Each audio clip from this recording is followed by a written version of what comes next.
ఓం శ్రీమాత్రే నమః. శ్రీ చండీ కవచం. ఈ దేవీ కవచము బ్రహ్మదేవునకు మార్కండేయునకు మధ్య జరిగినటువంటి సంవాద రూపకమైనటువంటిది. దేవి యొక్క కవచమే దేవీ కవచం. దేవియే మనకు కవచ రూపమున రక్షణ ఇస్తుంది కనుక ఇది దేవీ కవచం అనేటువంటి పేరుతో వర్ధిల్లుతున్నది. ఓం చండికాదేవికి నమస్కారం. మార్కండేయుడు ఇలా అంటున్నాడు: బ్రహ్మదేవ, మిక్కిలి రహస్యమైనది, ఉత్తమోత్తమైనది, ప్రపంచమున ఎవరికినీ లోగడ చెప్పక ఉండింది, ఈ జగత్తులో గల మానవులందరికీ రక్షణ ఇయ్యగలిగినటువంటిది దేవీ కవచమును నాకు చెప్పు అని మార్కండేయుడు బ్రహ్మదేవుని అడిగాడు. మార్కండేయుని ప్రశ్నకు బ్రహ్మదేవుడు ఇలా సమాధానం చెబుతున్నాడు: ఓ బ్రాహ్మణోత్తమ, నీవు అడిగినట్టి విధముగా రహస్యతమమైనది, మానవులందరకు సర్వప్రాణులకు ఉపకారము చేయునది సుకృత రూపమైనటువంటి దేవీ కవచం అని ఉన్నది. దాని నీకు తెలియచేస్తాను, విను. అగ్నిచేత దహింపబడుచున్నటువంటి వారు, పగవారి మధ్యన చేరి ఉన్నవారు, యుద్ధమునందు భయంకరమైనటువంటి దుర్గమ ప్రదేశములందు ఇక్కట్లను ఎదుర్కొంటున్నటువంటి వారు, ఇంకా భయముచే బాధపడుచున్నవారు ఎవరైనను భగవతిని కనుక శరణ వేడితే అట్టి వారికి కొంచెమైనను అమంగళం అనేటువంటిది ఉండదు. యుద్ధ సంకటమునందైనను అమ్మ శరణములో ఉన్నటువంటి వారిని, తనను శరణు చూచినటువంటి వారికి ఎట్టి ఆపద కూడా అమ్మ కలగనీయదు. శోక దుఃఖాదుల వలన భయము అనేటువంటిది ఉండదు. ఎవరి చేతనైతే భక్తితో వైష్ణవి మిక్కిలిగా దేవి స్మరింపబడుతున్నదో అట్టి వారలకు అభివృద్ధి కలుగుతుంది. ఓ భగవతి, ఎవరైతే నిన్ను స్మరింతురో వారలను నీవు కాపాడెదవు. ఇక సందేహమే లేదు. చండముండులు అనేటువంటి రాక్షసులను సంహరించిన చాముండికాదేవి శవాసమున కూర్చుండి ఉండును. వారాహి అనుదేవి దున్నపోతు వాహముగా కలిగి ఉండును. ఐంద్రి అనుదేవి ఐరావతమును ఏనుగుపైన అధిరోహించి ఉండును. విష్ణుశక్తి గల భగవతి వైష్ణవి గరుత్మంతుని ఆసనముగా కలిగి ఉండును. శివశక్తియగు భగవతి మాహేశ్వరి నందిని అధిరోహించి ఉండును. స్కంధశక్తియగు దేవి కౌమారి నెమలిని వాహనముగా కలిగి ఉండును.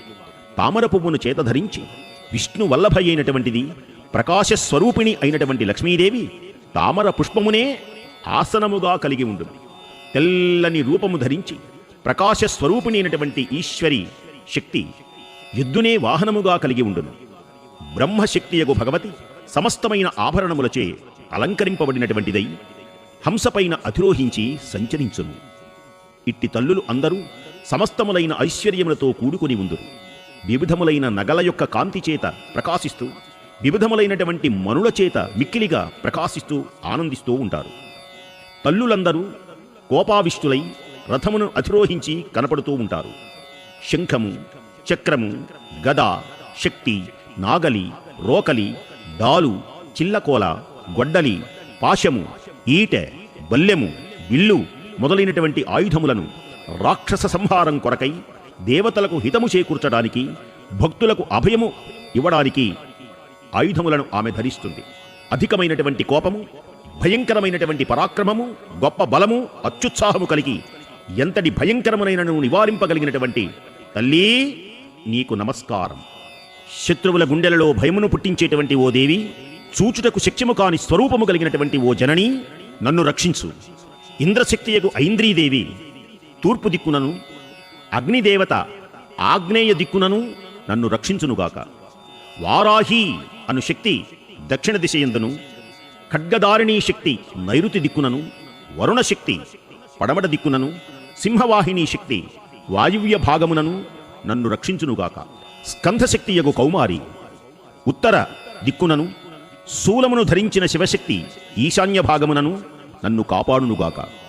బ్రహ్మాణి, నాకు ఊర్ధ్వభాగమున రక్షణ కల్పింపవలెను. అట్లే విష్ణుశక్తియగు వైష్ణవి క్రిందు భాగమున రక్షణ కల్పించవలెను. ఈ విధముగా ప్రేత ఆసనాసీన అయిన చాముండాదేవి నన్ను 10 వైపుల నుండి రక్షించునుగాక. నాకు ముందు భాగమున జయమును, వెనుక భాగమున విజయమును రక్షించునుగాక.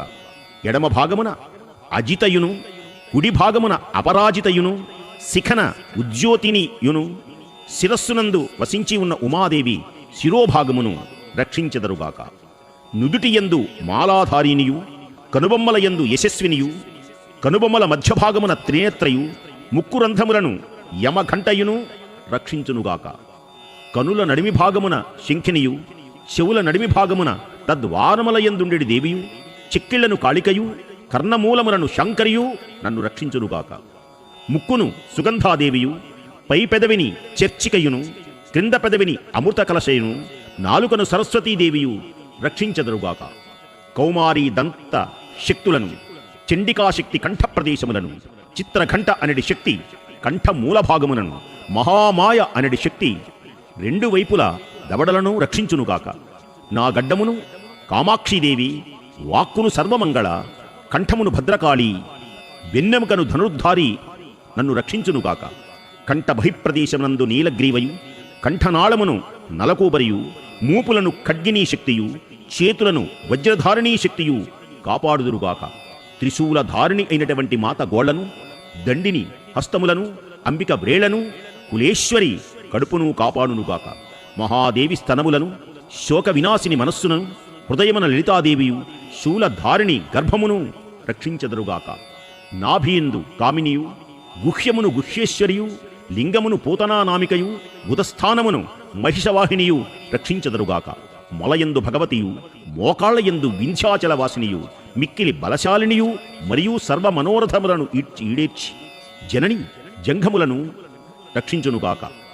నృసింహశక్తి చీలమండలను, తేజసీయ శక్తి పాదములను, వాటి వెనక భాగములను, శ్రీదేవి కాళ్లను, భూమి ఉపరితలమున వ్యాపించి ఉండు శక్తి పాదముల అడుగు భాగమున రక్షించదరుగాక. భీకరములైనటువంటి దంతములు కలిగినటువంటి అమ్మవారు గోళ్లను, ఊర్ధ్వకేశిని శక్తి వెంట్రుకలను, కౌబేరీ శక్తి వెంట్రుకల కురుళ్లను, వాక్ అధిదేవత చర్మమును రక్షించదరుగాక. పార్వతీదేవి రక్తమును, ఎముకలలోని సారమును, కొవ్వును, మాంసములను, ఎముకలను, మెదడును కాపాడునుగాక. కాళరాత్రి అనడి దేవత ప్రేవులను, కిరీటధారిణి అయినటువంటి దేవి పైత్యరసమును కాపాడునుగాక.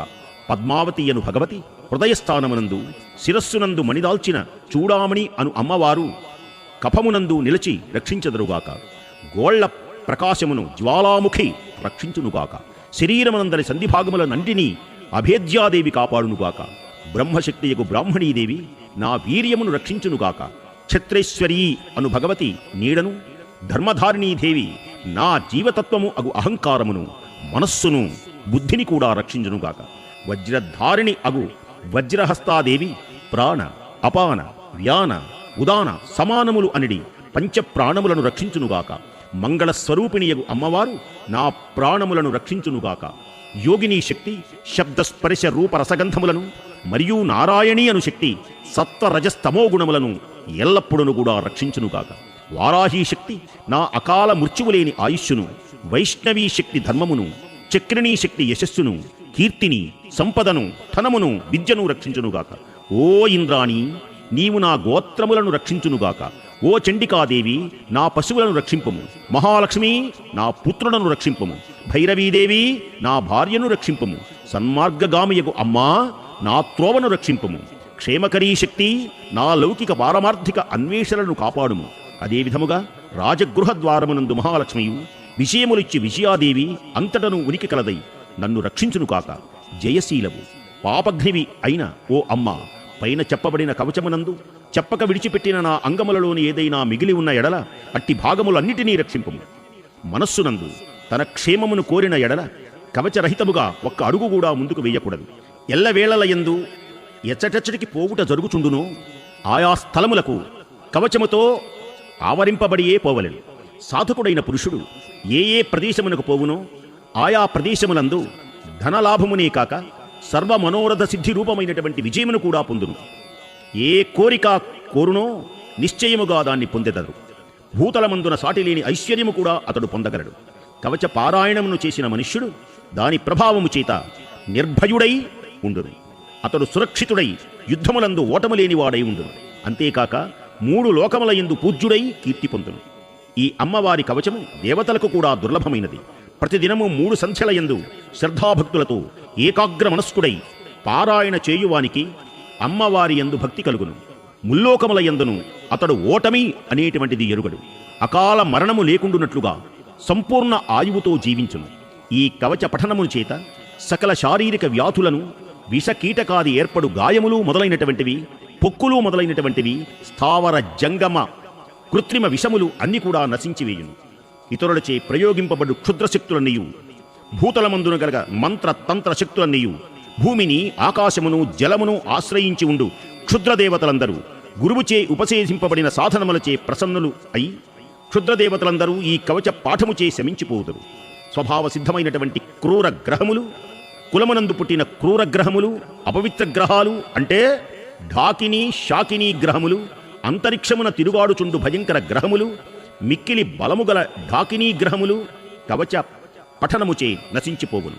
గ్రహములు, భూతములు, పిశాచములు, యక్షులు, గంధర్వులు, రాక్షసులు, బ్రహ్మరాక్షసులు, భేతాళములు, కూష్మాండ, భైరవాది అనిష్టకారకములకు దుష్టగ్రహములన్నీ ఈ దేవీ కవచమును తన మనస్సున ధారణము చేసినటువంటి వారికి చూచినంత మాత్రముల చేతనే నశించిపోవును.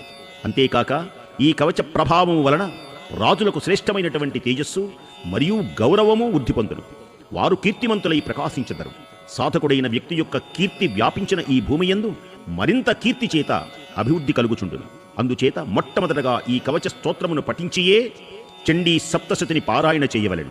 పర్వతములు, వనములు, అరణ్యములు కలిగిన ఈ భూమండలము ఎంతకాలము నిలిచి ఉండును అంతకాలము వరకు దేవీ కవచ పారాయణ చేసిన సాధకుని యొక్క పుత్ర పౌత్రాది సంతతి పరంపరగా చిరస్థాయిగా నిలిచి ఉండును.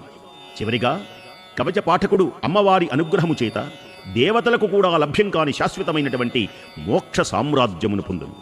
ఇంకా మిక్కిలి అందమైన రూపమును పొంది సాధకుడు శివునితో కూడి ఆనందించుచుండును. ఇది వారాహ పురాణమునందలి దేవీ కవచము సమాప్తం. స్వస్తి.